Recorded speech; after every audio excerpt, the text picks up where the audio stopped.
Assalamualaikum warahmatullahi wabarakatuh. Selamat datang kembali di mata kuliah Biokimia Tumbuhan.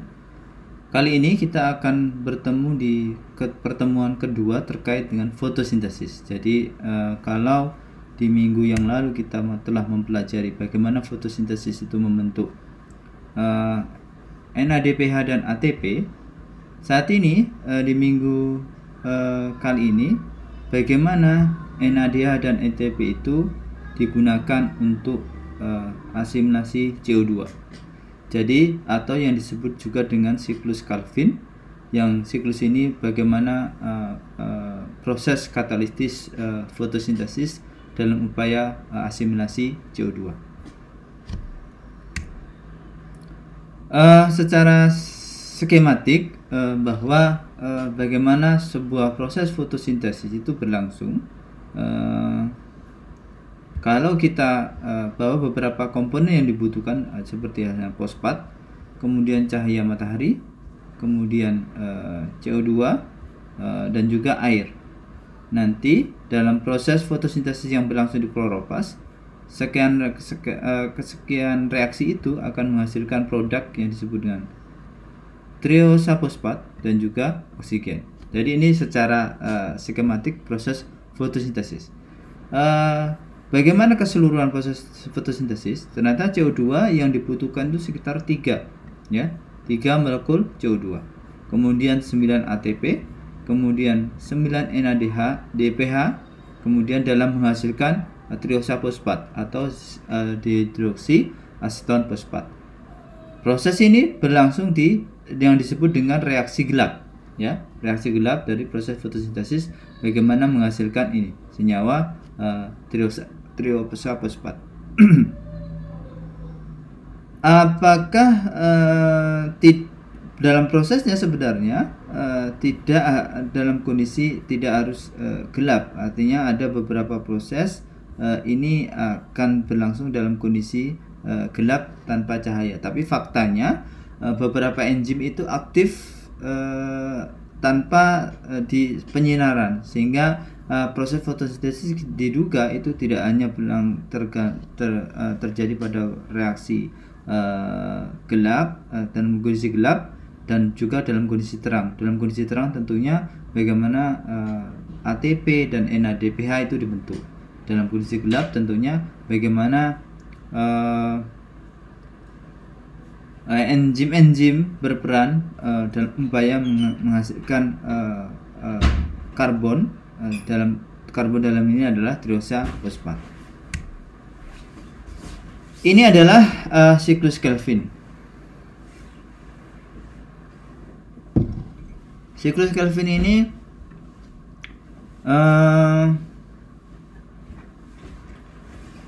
yang ditemukan oleh Malvin Calvin, Andrew Benson dan James Bassham gitu ya, pada tahun 1946 ini tahunnya, bahwa fiksasi CO2 berlangsung melalui suatu proses siklik yang disebut siklik. Siklus Calvin atau sering juga disebut dengan reduktif pentose phosphate pathway ini ya. Jadi suatu lintasan pentosafosfat reduktif, pentosafosfat. Secara sederhana, siklus Calvin ini adalah seperti ini. Bagaimana ini produknya triosafosfat ya, triosafosfat yang berlangsung di kloroplasma. Kemudian ada kira-kira secara sederhana ada tiga tahap siklus Calvin, yaitu karboksilasi, kemudian reduksi, ini adalah reduksi,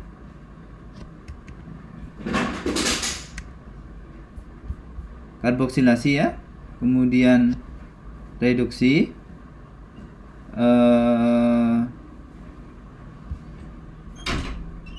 ini karboksilasi, ini reduksi, ini regenerasi gitu ya. Jadi karboksilasi itu yang ini ya, karboksilasi. Jadi karboksilasi itu pembentukan mengkarboksilasi C5 ya. Gula C5 ribulosa 15 bisfosfat ini berarti ya dikarboksilasi. Nanti akan menghasilkan 2 molekul fosfogliserat ya, 3 fosfogliserat. Ini proses karboksilasi. Jadi karboksilasi molekul gula C5 ya, jumlah C5 nanti akan menghasilkan 2 molekul 3 fosfogliserat. Kemudian reduksi, karena namanya reduksi, maka yang dihasilkan adalah proses oksidasi reduksi. Proses reaksinya berarti oksidasi reduksi. Dalam prosesnya ini tentu akan memerlukan ATP dan juga NADPH.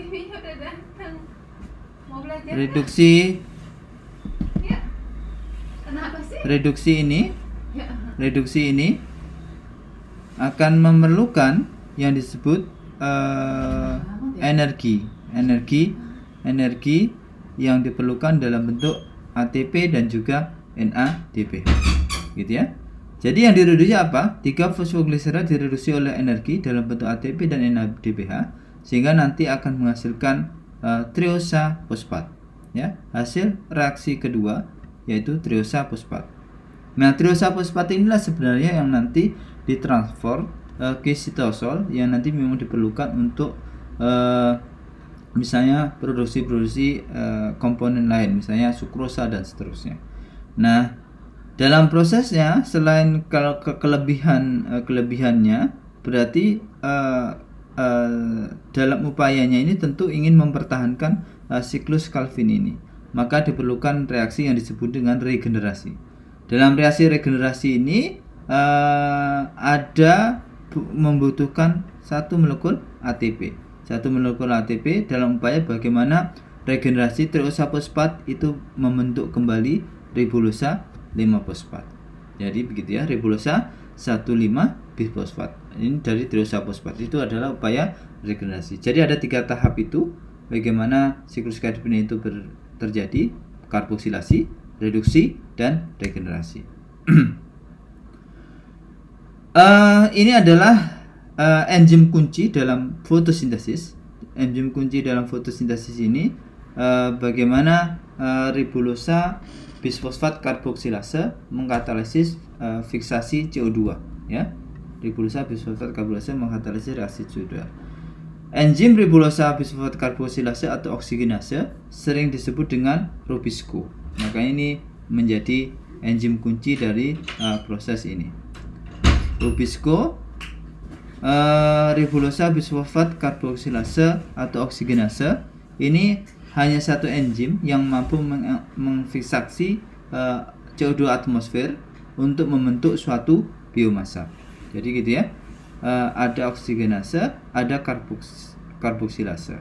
Jadi ini ribulosa bisfosfat 1,5 bisfosfat atau ini dikatalisis oleh karboksilase, berarti memerlukan CO2, itu menghasilkan 3 fosfogliserat. Ketika dikatalisis oleh oksigenase, itu menghasilkan 3 fosfogliserat dan 2 fosfoglikolat. Rubisco itu mengkatalisis 2 reaksi dengan substratnya adalah ribulosa 1,5 bisfosfat yang saya sebutkan lagi. Jadi reaksi karboksilase yang memerlukan yang dalam upaya fiksasi CO2 dan oksigenase yang merupakan reaksi samping ya, merupakan reaksi samping dari suatu proses fotosintesis. Jadi ketika ada enzim oksigenase, ini tentunya ada kesetimbangan kapan ribulosa bisfosfat karboksilase dan oksigenase akan berperan. Nah, ini bagaimana reaksi karboksilasi dari ribulosa 1,5 bisfosfat oleh Rubisco. Jadi ini tahapan secara detail bagaimana reaksi itu terjadi. Dalam hal ini prosesnya memerlukan P. P itu adalah simbol dari fosfat ya, simbol dari fosfat.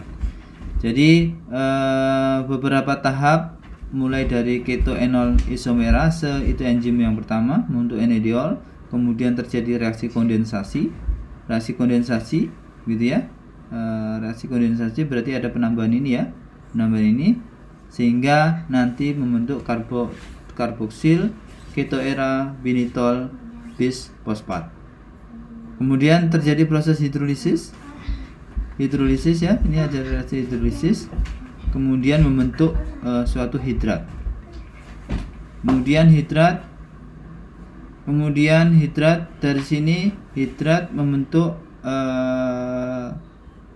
3 fosfogliserat dan 2 molekul 3 fosfogliserat. Ini prosesnya. Jadi proses secara sederhananya seperti itu ya. Jadi perhatikan tahapan-tahapannya, sehingga ini ya, berarti reaksi terjadi di sini, sehingga terus kemudian terjadi proses hidrolisis, sehingga dari proses hidrolisis itu membentuk beberapa bentuk hidrat ya, Nah ini perhatikan ini. Nah dari sini kemudian terputus sehingga menghasilkan 2 molekul 3 fosfogliserat. Ini reaksi oksigenasi. Jadi reaksi oksigenasi itu merupakan reaksi yang terjadi oleh rubisco juga dengan substrat ribulosa bisfosfat gitu. Jadi oksigenasi itu ini berarti O2 begitu ya. Kemudian ini sehingga membentuk HO, COO gitu, yang disebut dengan peroxide hypothetical intermediate. Kemudian terjadi reaksi hidrolisis dengan ada penambahan H2O sehingga membentuk 2 fosfoglycolat dan 3 fosfogliserat. Jadi ini merupakan salah satu reaksi yang disebut dengan oksigenase. Bagaimana kinetik laju kinetik, karakteristik kinetik dari ribulosa bisfosfat karboksilase oksigenase ini pada 25 derajat. Ini setelah dipelajari dengan baik dari beberapa penelitian menunjukkan bahwa pada konsentrasi hub saturation enzim gitu ya, itu KM-nya adalah pada kecepatan setengah Vmax gitu ya. KM-nya adalah sekitar 9 mikromol per liter. KMCO2, KMO2 535 mikromol per liter. KM rubisco 28 mikromol per liter. Ini adalah konstanta katalis. Konstanta katalis untuk CO2 itu ternyata lebih tinggi ya. CO2 lebih tinggi 3,3 per sekon. Untuk O2 2,4. Spesifikasinya CO2 per O2 spesifik 82. Jadi ini 82. Artinya kecenderungannya lebih besar ke CO2. Sebagai perbandingan dalam kondisi udara ini 350 ppm CO2 21% O2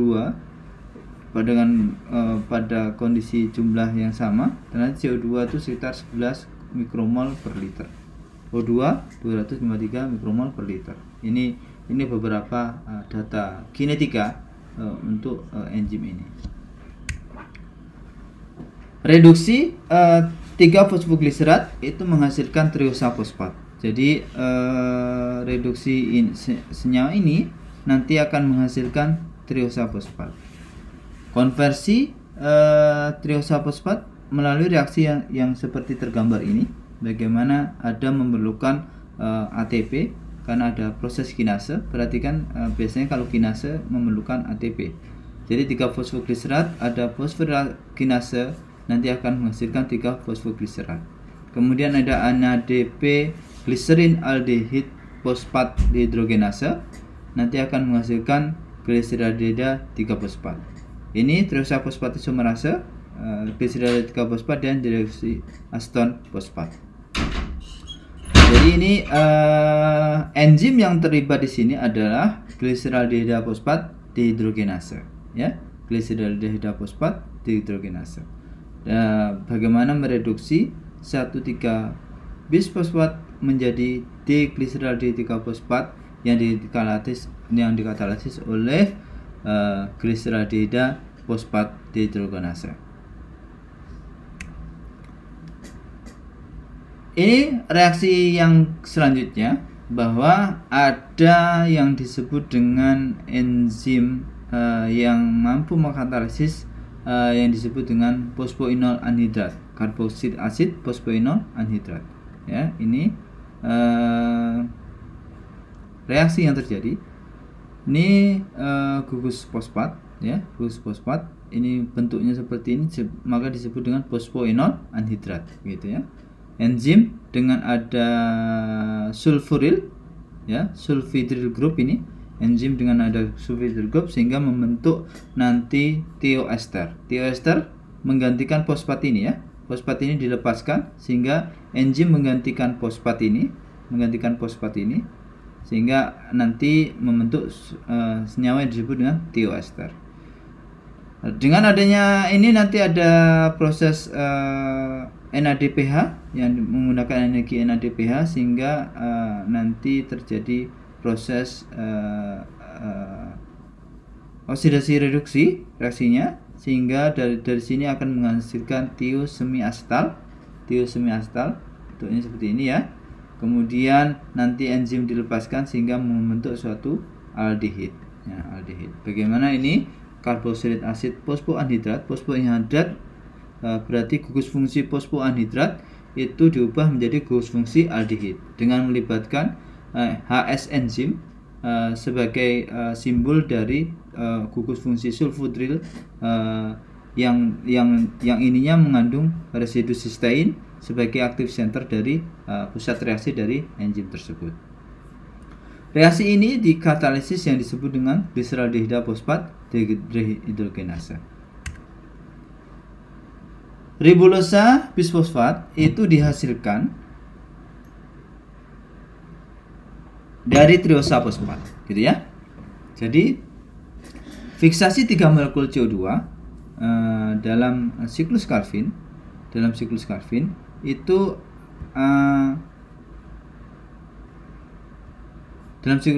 itu menghasilkan 6 molekul fosfogliserat. Jadi gitu ya. 3 molekul CO2 ini, 3 molekul CO2 akan menghasilkan 6 molekul fosfogliserat. Yang nanti fosfogliserat itu akan ditransport ke sini 1 triosa fosfat ke sitosol, yang nanti 5 triosa fosfat itu nanti digunakan kembali untuk proses regenerasi 3 ribulosa bisfosfat. Jadi begitu ya. Jadi 1 nanti ditransfer ke sitosol, kemudian 5-nya itu digunakan kembali untuk regenerasi. Jadi ada 5 dari 6 triosa fosfat yang dibentuk itu diperlukan untuk fotosintesis, jadi melalui reaksi regenerasi. Jadi sebenarnya 1 molekul ini digunakan untuk biosintesis atau diekspor ke kompartemen yang lain. Ini reaksi rantai dari konversi 5 molekul triosa fosfat menjadi 3 molekul pentosa fosfat. Jadi ini tahapannya bagaimana proses regenerasi itu terjadi, begitu ya. Proses regenerasi itu terjadi. Jadi awalnya adalah C3, gliseraldehyda fosfat dan deoksyaceton fosfat nanti akan membentuk fruktosa 1,6 bisfosfat. Dengan melepaskan fosfat itu menjadikan fruktosa 6 fosfat. Dari fruktosa 6 fosfat nanti dengan gliseraldehyda fosfat akan menghasilkan molekul silosa 5 fosfat C5. Ini kan C3 ya. C3 ini molekul semua C3. Kemudian ini eritrosa 4 fosfat. Eritrosa 4 fosfat dengan dihidroksiaceton fosfat C3 nanti akan menghasilkan pseudoheptulosa 17 bisfosfat. Dengan melepaskan fosfatnya pseudoheptulosa 7 fosfat. Dan gliseraldehyda 3 fosfat dengan C2 heptasa 7 fosfat itu menghasilkan ribosa 5 fosfat dan silosa 5 fosfat. Jadi ini bagaimana proses itu terjadi. Aldolase itu mengkatalisis kondensasi hidroksi aseton fosfat dengan aldosa glycerida dari 3 fosfat atau eritrosa 4 fosfat. Hidrolisis fruktosa 16 bisfosfat melalui fruktosa 16 bisfosfatase. Ini proses beberapa tahapan yang diperlukan dari satu rangkaian reaksi fotosintesis siklus Calvin. Kemudian ada transketolase. Ini transketolase juga melakukan katalis transfer CO2. Ini ya, CO2 ini CO2 ini transfer CO2 ke dari membentuk dari ketos ke aldolase, gitu ya. Dari gugus keto fruktosa ya, keto ke aldolase. Berarti aldolase itu dalam bentuk gugus aldehid, gitu ya, gugus aldehid, gitu. Oke. Jadi ini ada transketolase. Transketolase fruktosa 6 fosfat menghasilkan silosa 5 fosfat dan seterusnya. Jadi ini beberapa tahapan yang diperlukan dari proses ini. Kemudian konversi silosa 5 fosfat dan ribosa 5 fosfat itu menjadi ribosa 5 fosfat, gitu ya. Ribosa 5 fosfat. Jadi ini ada beberapa enzim di situ itu yang diperlukan. Ribosa fosfat kinase. Ribosa fosfat kinase ini mengkatalisis reaksi irreversible dari ribosa 1 fosfat 15 bisfosfat. Reaksi irreversible ini bagaimana ribosa 5 fosfat itu dikatalisis oleh ribosa fosfat kinase dengan menggunakan ATP karena dia menghasilkan ribosa 15 bisfosfat yang sebetulnya hanya satu di sini, sekarang ditambahin 1 fosfat lagi sehingga kondisi ini menjadi aktif senyawanya sehingga proses metabolisme bisa terjadi. Nah, silosa 5 fosfat itu ribosa 5 fosfat itu bisa dihasilkan dari ribosa fosfat emirase, reaksi yang membantunya, atau ribosa fosfat isomerase ini bisa dihasilkan dari silosa 5 fosfat atau ribosa 5 fosfat melalui enzim yang disebut dengan ribosa fosfat epimerase kalau silosa. Kalau ribosa 5 fosfat substratnya adalah ribosa fosfat isomerase. Epimerase karena di sini ya, ini bentuknya epimer ya. Nah, ini bentuknya epimer. Kalau isomerase berarti isomernya dari ini ya. Isomer ya, reaksinya reaksi isomerase, gitu ya. Reaksi isomerase. Ini yang menjadi pembedanya. Ini adalah secara energi terlihat ya bagaimana siklus Calvin atau reduktif pentose fosfat pathway dengan P adalah fosfat, BP adalah bifosfat itu terjadi. Yang ditandain ini misalnya beberapa tanda reaksi ini adalah reaksi yang tidak dapat balik ya. Ini reaksi-reaksi yang tidak dapat balik, artinya di sini sangat restrik sehingga di sini menjadi reaksi-reaksi penting dari proses fotosintesis. Misalnya salah satu reaksi penting adalah ini ya, fiksasi CO2. Ini tadi ada yang disebut dengan Rubisco. Enzim itu menjadi enzim penting dalam proses fotosintesis sebagai enzim kunci dari suatu proses fotosintesis. Reduksi pentosa fosfat pathway itu juga ada yang disebut dengan oksidatif pentosa fosfat. Jadi di kloroplas selain mengandung enzim reduktif berarti siklus Calvin tadi, juga ada oksidatif pentosa fosfat. Oksidatif suatu pentosa fosfat itu oksidasi suatu heksosa fosfat menjadi pentosa fosfat, ya, menjadi pentosa fosfat dengan melepaskan satu molekul CO2. Artinya di sini bahwa CO2 secara ini juga bisa diproduksi, disintesis begitu ya, sebagai produk dari suatu proses oksidatif pentosa fosfat pathway. Jadi kepentingannya apa di sini? Kepentingannya ternyata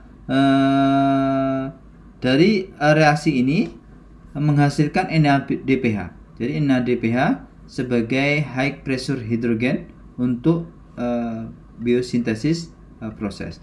Jadi NADPH tentunya akan berbeda dengan NADH, gitu ya. Karena ada fosfatnya begitu ya, yang dari struktur. Tapi di samping itu dari segi fungsi, NADPH itu biasanya diperlukan energi yang diperlukan untuk proses-proses biosintesis, ya. Kalau NADH biasanya energi yang diperlukan untuk proses-proses pembentukan energi dalam bentuk ATP dan seterusnya.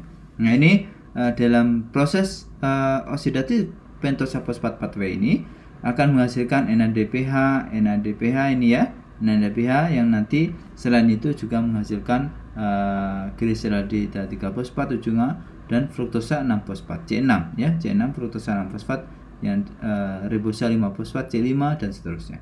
Nah, ini yang dihasilkan ya. Komponen C5 ini merupakan produk juga dari pentosa fosfat. Ribosa 5 fosfat, silosa 5 fosfat dan silosa 5 fosfat juga dihasilkan dari sini. Nah, jadi silahkan dipelajari bagaimana rangkaian oksidatif pentosa fosfat pathway. Kalau siklus Calvin atau sering juga disebut dengan reduktif pentosa fosfat pathway. Bagaimana koordinasinya? Bagaimana koordinasi antara reduktif dan oksidatif pentosa pathway? Jadi tentunya keduanya saling terkait dan terhubung karena bagaimana siklus oksidatif itu tentunya menghasilkan berbagai komponen yang diperlukan untuk siklus reduktif pathway, gitu ya.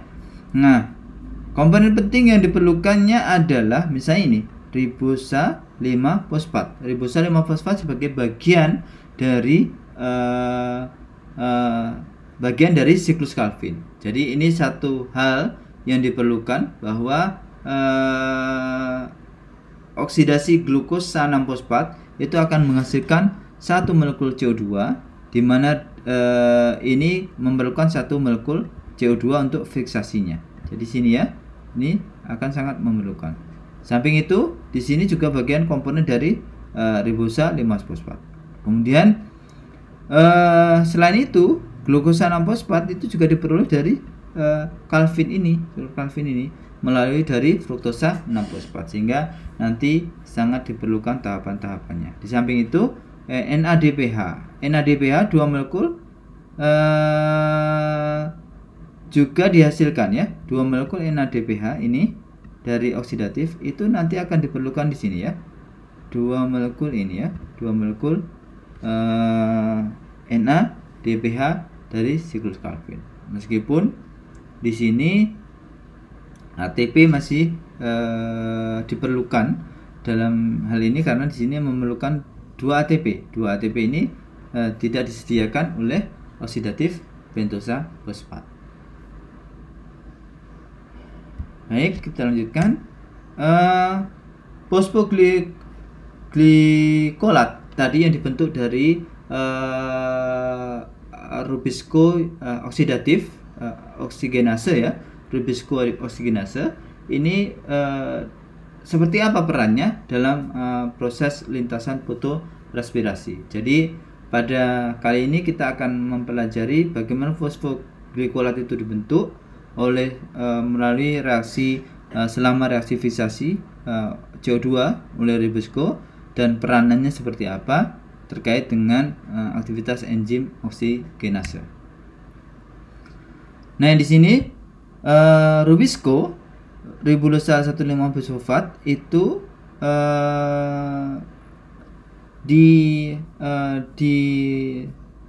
Anda perhatikan di pada gambar itu akan terlihat sangat jelas bagaimana ribulosa 1,5-bisfosfat, ribulosa 2-ribulosa 1,5-bisfosfat nanti akan dibentuk kembali oleh yang disebut dengan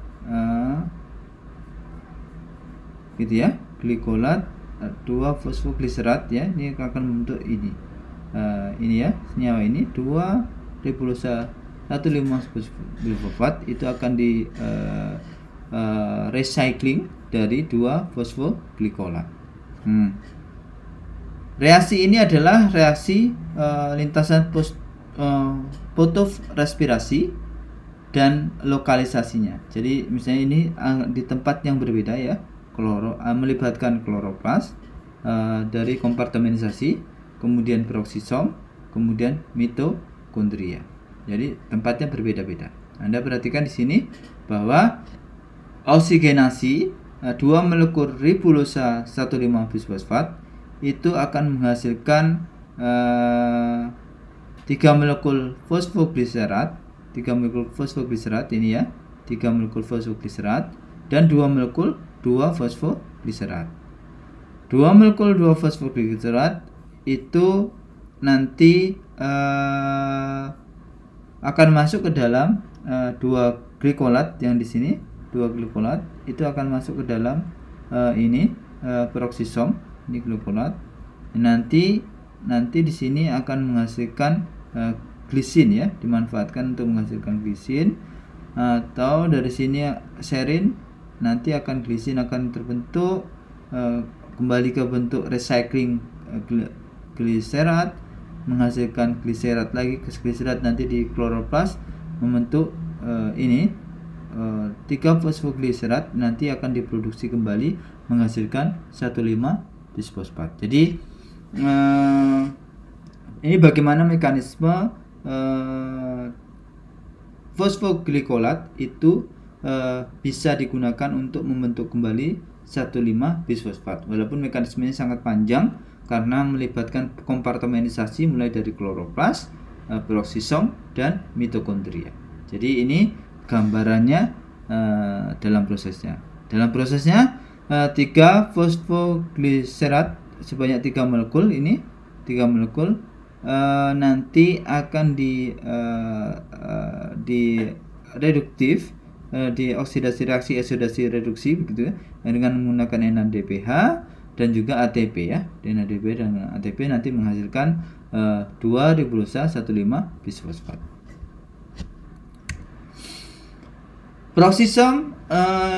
Peroksisom memiliki fungsi secara ekivalen untuk reduksi hidroksi pirufat ya. Peroksisom berfungsi dalam proses hidroksi pirufat. Jadi ini perhatikan skematik transfer reduksi ekivalen dari kloroplas ke mitokondria melalui peroksisom ya.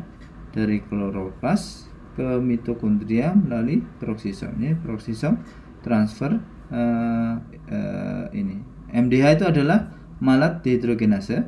Malat dehidrogenase di sini ini ada di kloroplas, ini ada di mitokondria ya. Malat dehidrogenase juga sama. Nah, bagaimana malat itu ditransfer begitu ya?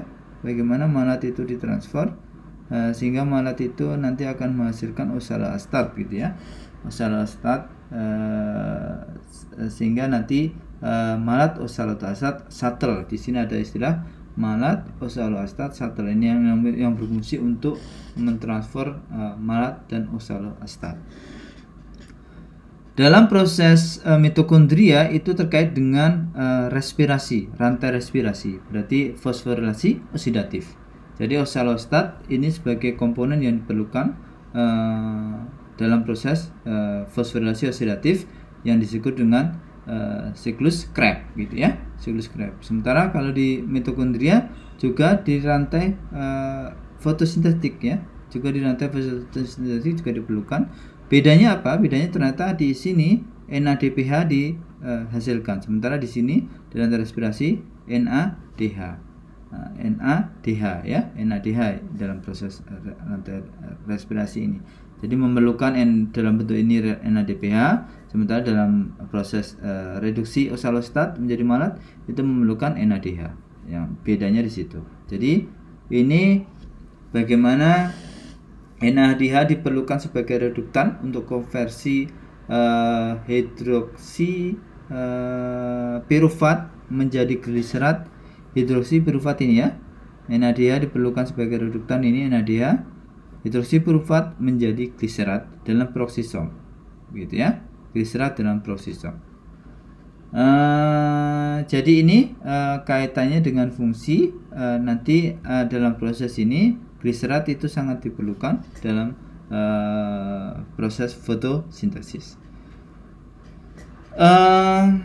Dan menariknya di sini bahwa peroksisom tidak mampu mendelivery NADH pada laju yang tinggi ya.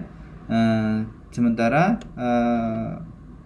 kita di luar dari ini sangat memerlukan NADH, sehingga ada yang disebut dengan mitokondria kloroplas ekspor reduksin ekuivalen. Itu melalui yang disebut dengan malat oxalostat shuttle. Jadi ini malat oxalostat shuttle ini nanti akan digunakan untuk proses transfer reducing ekivalen dari kloroplas dan mitokondria ke peroksisom. Ini ya, kloroplas dan mitokondria ke peroksisom. Karena kaitannya gini, NADH ini kan nanti diperlukan untuk reduksi hidroksi pirufat menjadi gliserat di peroksisom. Sementara di peroksisom tidak menghasilkan ini, tidak menghasilkan senyawa ini. Sehingga harus ada mekanisme bagaimana mentransfernya dari mitokondria ataupun dari kloroplas gitu ya, melalui disebut dengan malat oxalostat shuttle gitu. Ini bagaimana alternatif cara untuk mengekspor senyawa-senyawa reduksi dari kloroplas ke sitosol melalui triosa fosfat 3-fosfogliserat shuttle ya, melalui triosa fosfat 3-fosfogliserat shuttle. Jadi ini salah satu translokator ya, translokator dari proses ini ya, ini ya, translokator. Jadi ini modelnya 3-fosfogliserat keluar ke kloroplas stroma, sementara triosa fosfat kembali ditransfer ke sitosol. Jadi ada perpindahan antara 3-fosfogliserat dan triosa fosfat. Fotosintesis itu bagaimana menggunakan air ya. Ini beberapa skematik proses tumbuhan C3 ya, tumbuhan C3 untuk melakukan proses hidrolisis air ya, hidrolisis air. Jadi dari transpirasi stream ini berarti dari pengangkutan silem ya, silem CO2 nanti di intercellular space ini, intercellular space ini yang ini ya, yang ini berarti ke stroma gitu ya, nanti ke stroma. Ini ada sel mesofil, sel epidermis dan kutil. Cahaya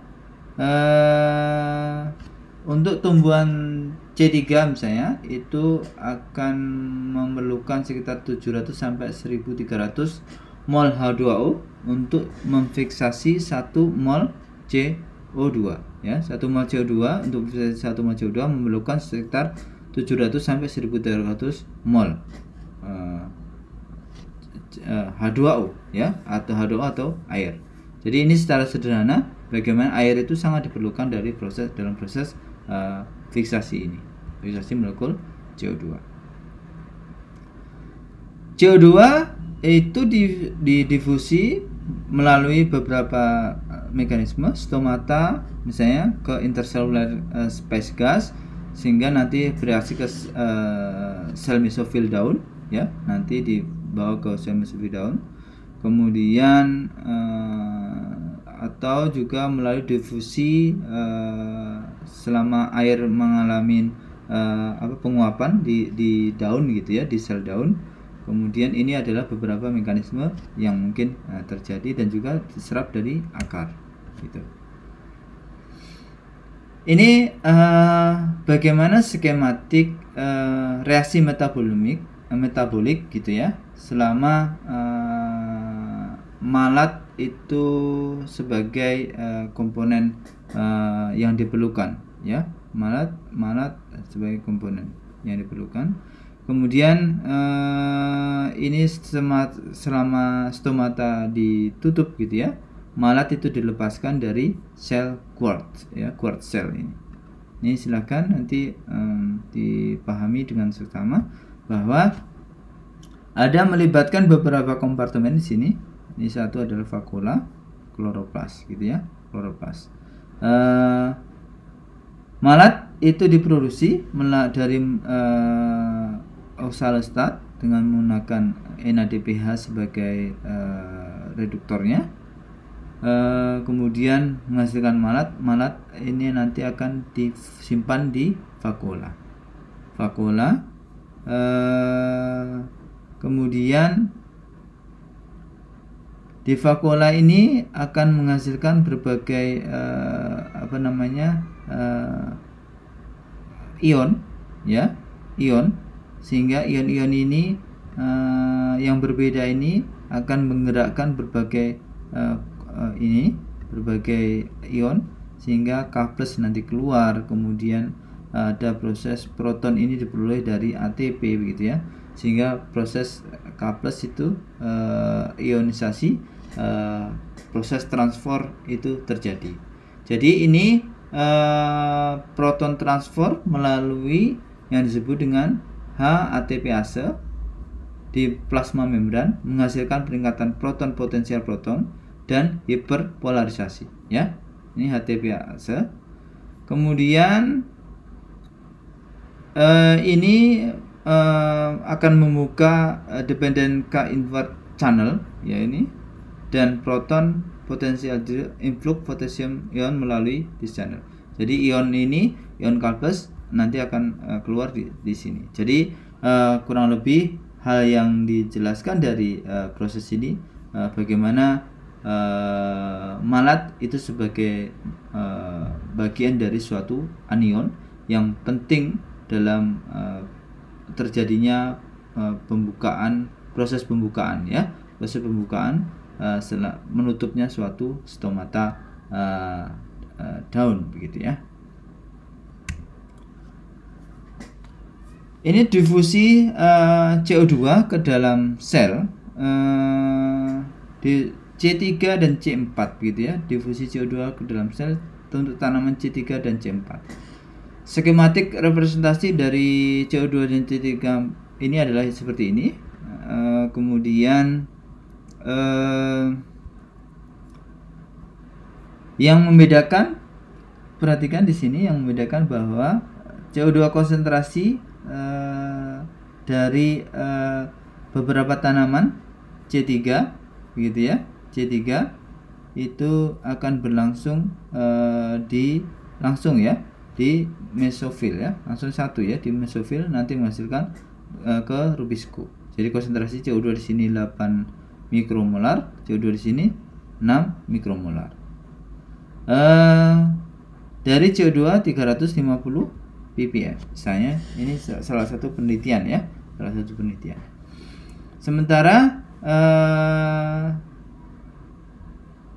Sementara di C4 itu dari 350 ppm itu nanti H2O 150 ppm.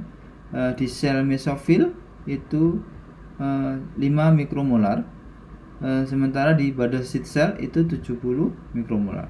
Dengan asimilasi mol water konsumsi per mol CO2 terfiksasi, sini 400 sampai 600. sementara di sini CO2 700 sampai 1300. Jadi ini perbandingan antara tanaman C3 dan C4 terkait dengan flux difusi CO2 ke dalam sel tanaman. Flux difusi CO2 ke dalam sel tanaman. Jadi kalau di tanaman C3 ini hanya hanya di sel mesofil. Tapi kalau di tanaman C4 sel mesofil dan juga bundle seed cell dengan konsentrasi yang didifusikan jumlah CO2-nya cukup berbeda-beda, ya. Ini nilai CO2 itu diperoleh dari Kammerman and Van dan Hart pada untuk tanaman C3. Jadi ini bagaimana mempelajari konsentrasi CO2 yang didifusikan dari atmosfer ke situs aktif karboksilasi yang dilakukan fiksasi oleh Rubisco. Ini tentunya ini sangat dipengaruhi oleh konsentrasi seluler dari enzim ini. Di kloroplast nanti ada mekanisme bagaimana kloroplast itu mengatur supaya nanti CO2 juga bisa terbentuk kembali begitu. Mekanisme dalam kloroplast itu dikatalisis oleh yang disebut dengan karbonik anhidrase. Karbonik anhidrase mengatalisis kesetimbangan CO2 dan HCO3- ya, sehingga meningkatkan difusi gradien dan karenanya mendifusi anorganik karbon ke dalam kloroplast. Jadi ini ya, nanti akan mempercepat proses difusi CO2 itu ke dalam stroma kloroplast.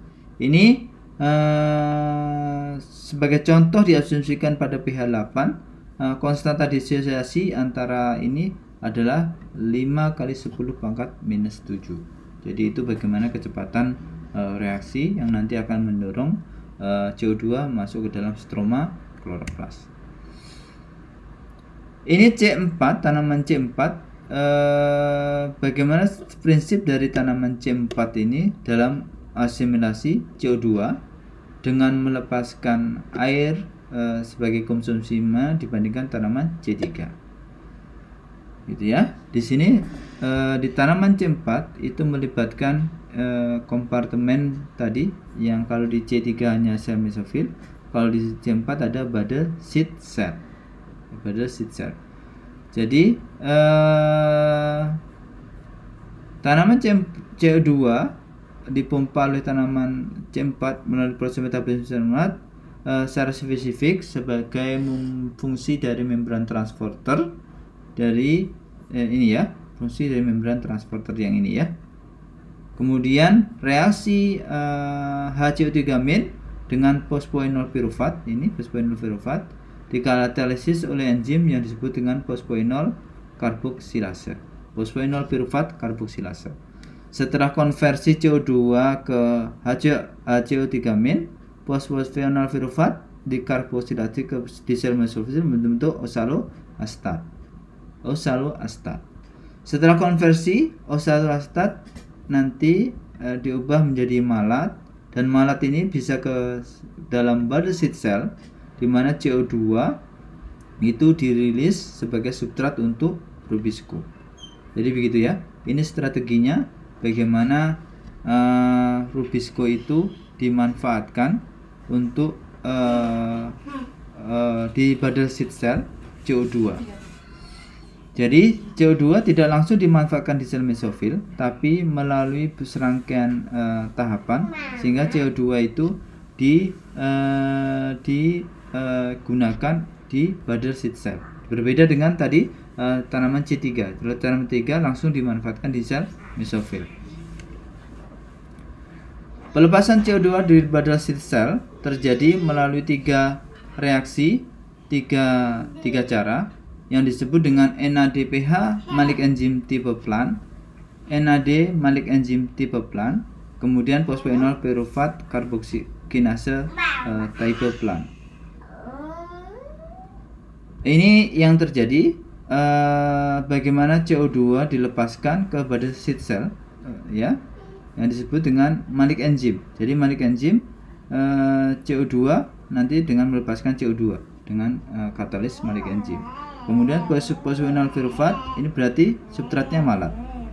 Phosphoenol pyruvate karboksinase itu juga dilepaskan dengan substratnya oxaloacetat nanti CO2. CO2 nanti yang akan digunakan. CO2 nanti tentunya akan digunakan dalam proses fiksasi di siklus Calvin dari tanaman C4 ini. Mekanisme untuk konsentrasi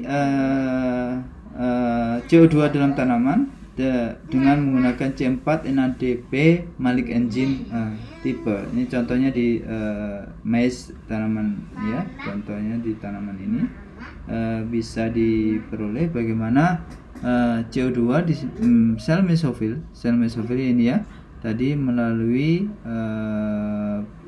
piruvate, ya, melalui malat ini nanti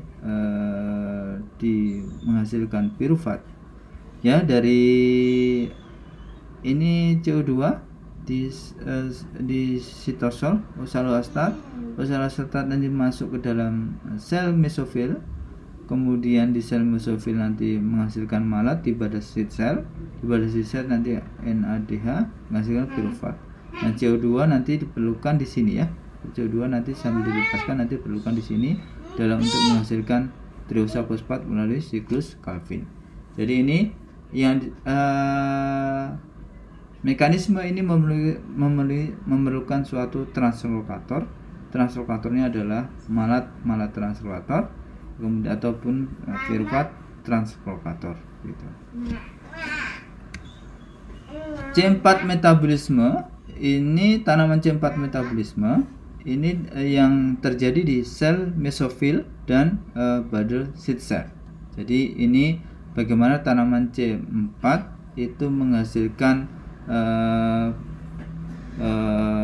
berbagai bagian. Tadi kurang lebih sama, ya, dengan yang telah saya jelaskan sebelumnya, bahwa di tanaman C4 ini nanti di sel mesofil itu 3 fosfogliserat itu akan ada siklus antara sel mesofil dan buddle seed cell. Di sel mesofil ada proses yang disebut dengan 3 fosfogliserat, nanti ada proses ATP dengan aktivasi ATP menghasilkan 3 fosfogliserat, kemudian dengan NADH menghasilkan triosa fosfat. Triosa fosfat itu nanti akan digunakan di klorofas. Nanti ujungnya triosa fosfat melalui siklus Calvin nanti akan menghasilkan 3 fosfogliserat. Nanti kembali lagi ke sel mesofil, nanti akan dihubungkan satu kesatuan. Yang di proses ini akan melibatkan triosa fosfat translokator. Ini, ya, triosa fosfat translokator yang dalam prosesnya bagaimana proses metabolisme C4 ini terjadi. Ini tadi yang C4 metabolisme di maize, ini di NAD Malik enzim tipe ini juga terjadi. Bagaimana NAD Malik enzim tipe itu melibatkan beberapa kompartemen yang disebut dengan klorofas, di sini sel mesofil. Terus kemudian yang telah saya jelaskan tadi malat, kemudian ada yang disebut dengan Calvin cycle di kloroplas, gitu, ya, Calvin cycle kloroplas. Nanti ujungnya juga sama, nanti ujungnya adalah menghasilkan triosa fosfat, gitu, ya, triosa fosfat dari reaksi ini. Dalam prosesnya Malik enzim ini, karena yang dibentuk adalah beberapa senyawa, ada aspartat, ya, aspartat gitu. Kemudian juga nanti akan menghasilkan alanin nanti akan digunakan menghasilkan piruvate di sel mesofil. Aspartat di buddle seed cell itu ke mitokondria, ya, mitokondria. Nanti di mitokondria akan menghasilkan beberapa komponen yang diperlukan untuk siklus Calvin, yaitu CO2. CO2. Karena HCO3 dari sini nanti digunakan dimanfaatkan ke isolestat menghasilkan aspartat, nanti melalui aspartat kembali ke isolestat nanti yang menghasilkan malat yang disebut dengan NAD Malik enzim. Nah, di sini ya, NAD Malik enzim yang nanti akan membawa CO2 ini yang nanti dilepaskan ke kloroplas ke siklus Calvin. Dan nanti pirufat yang dihasilkan itu akan kembali ke alanin, nanti kembali lagi seperti itu. Sampai nanti CO2 akan terus dimanfaatkan melalui siklus Calvin di badosit sel ini. Jadi ini kurang lebih bagaimana metabolisme untuk NAD Malik enzim tipe. Kemudian ini untuk fosfoenol pirufat karboksikinase tipe fosfoenol pirufat karboksikinase. Ini mekanismenya yang terjadi berarti menggunakan fosfoenol pirufat ya, fosfoenol pirufat untuk menangkap CO2 dalam bentuk HCO3-. Kemudian diubah ke aspartat di sel mesofil, dari aspartat bisa pindah ke badosit sel. Kemudian di badosit sel akan menghasilkan lagi oksalostat. Kemudian fosfoenol pirufat diubah menjadi fosfoenol menghasilkan CO2. Nah, CO2 ini nanti masuk ke dalam kloroplas melalui siklus Calvin. Nanti di kloroplas kalau ini kan dari Malik enzim ya, dari Malik enzim. Kalau ini dari fosfoenol pirufat. Nah, nanti juga masuk dalam sini. Nanti prosesnya adalah proses siklus Calvin, nanti akan menghasilkan triosa fosfat. Nah, fosfoenol pirufat itu bisa langsung dimasuk ke dalam sini, atau bisa juga dimanfaatkan untuk menangkap lagi HCO3- ya. Nanti untuk digunakan untuk menghasilkan CO2 yang ini. CO2 ini memang diperlukan oleh tanaman C4 untuk di metabolisme di badosit sel. Jadi tidak secara langsung dimanfaatkan di sel mesofil. Ada yang disebut dengan CAM, yaitu cross-Solasian acid metabolisme, yang ini mengizinkan tanaman itu mampu beradaptasi selama kekeringan ya, selama kekeringan. Tentunya mekanisme ini kaitannya dengan adaptasi suatu tanaman terhadap kondisi lingkungan. Jadi prinsip mekanisme dari CAM ini seperti ini, bahwa dalam kondisi malam itu malat itu dibentuk ya, dan kemudian disimpan di vakuola. Kemudian pada kondisi siang hari itu malat itu dirubah menjadi pirufat, yang nanti dalam perubahan menjadi pirufat itu juga melepaskan CO2, sehingga CO2 itu nanti akan dimanfaatkan oleh rubisco. Jadi ada temporary kondisi lingkungan siang dan malam gitu ya, selama siang dan selama malam. Jadi ini terkait dari prinsip dari tumbuhan CAM ini. Fiksasi CO2 untuk tanaman CAM ini terjadi selama malam hari dan disimpan dalam bentuk asam malat.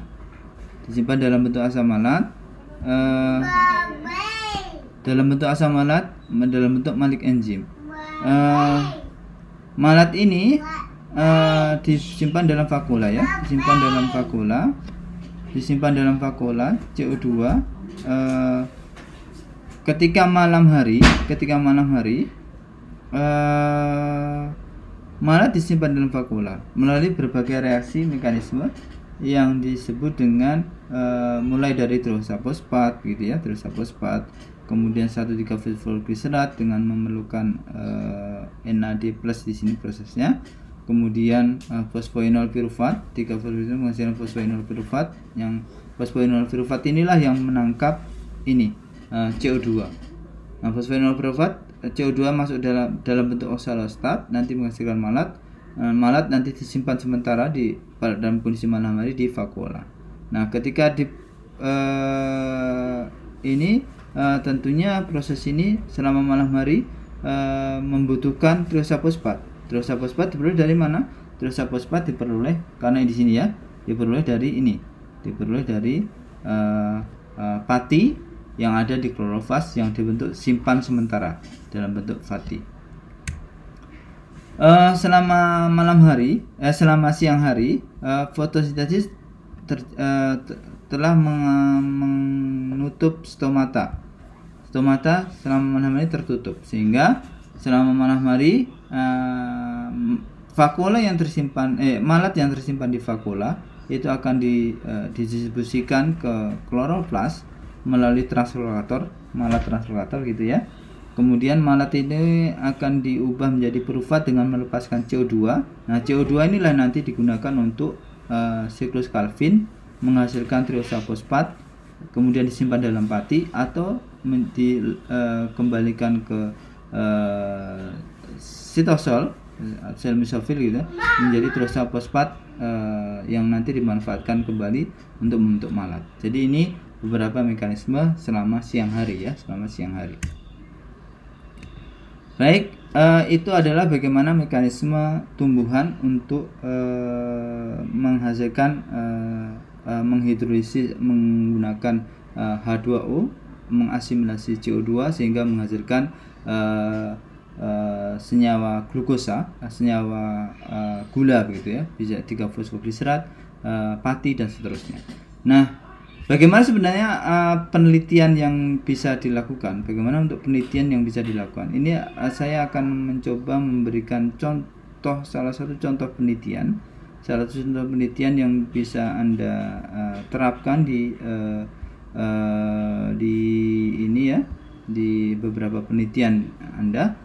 Misalnya ini adalah penelitian terkait dengan stabilitas laju fotosintesis dan produktivitas rimpang. Jadi produktivitas rimpang. Nah, produktivitas rimpang itu adalah zinc metabolit. Zinc metabolit yang nanti terukur dari tanaman ini. Jadi tanamannya adalah Curcuma aeruginosa dan Curcuma xanthorrhiza.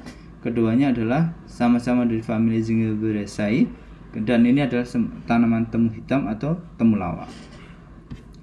Nah, dalam prinsipnya rimpang itu merupakan bentuk simpanan sehingga besarnya diduga akan sangat dipengaruhi oleh laju fotosintesis ya. Tadi sudah saya jelaskan bahwa rimpang itu zinc metabolit itu sebagai simpanan dari proses fotosintesis, sehingga dalam hal ini biomasanya berarti terkumpul di rimpang temu ireng itu atau temulawak itu. Nah, dalam suatu penelitian tentunya kita akan melakukan gap analisis begitu ya. Ternyata sampai saat ini gap analisisnya, pengaruh laju fotosintesis terhadap produktivitas rimpang temu hitam dan temulawak belum ada yang melaporkan. Sehingga ini menjadi riset yang menarik di kita, bagaimana biokimia pertanian itu berperan dalam menghasilkan tanaman-tanaman yang sangat cukup potensial untuk bisa dikembangkan lebih lanjut. Penelitiannya menggunakan bahan utama, penelitiannya menggunakan 20 genotipe temu hitam, seleksi hasil eksplorasi dari tim biokimia pertanian di Departemen Biokimia dan juga Pusat Studi Biofarmakotropika. Kemudian pengukuran laju fotosintesis seperti apa? Pengukuran laju fotosintesis dilakukan dengan menggunakan alat yang ditetapkan bahwa laju fotosintesis diukur pada umur tanaman 5 bulan setelah tanam dengan menggunakan namanya alat Liquor Portable Photosynthesis System. Ini cukup representatif untuk mengevaluasi bagaimana kondisi fotosintesis. Sementara produktivitas rimpang itu ditentukan setelah panen, yaitu pada umur 9 bulan setelah tanam. Ini terkait penjelasan, nanti silakan dipelajari bagaimana penjelasan secara seksama bahwa rimpang merupakan tempat penyimpanan dan seterusnya. Ini dijelaskan cukup komprehensif. Beberapa aspek laju fotosintesis yang diukur ya. Ini beberapa parameter analisis yang dilakukan terkait juga karakter-karakter penting yang nanti mengkaitkan ya. Nah, ini analisis AMI. Memang AMI ini diperlukan untuk mendapatkan informasi secara spesifik bagaimana suatu genotipe itu spesifik lokasi atau dia bisa merupakan yang memiliki adaptasi yang luas begitu.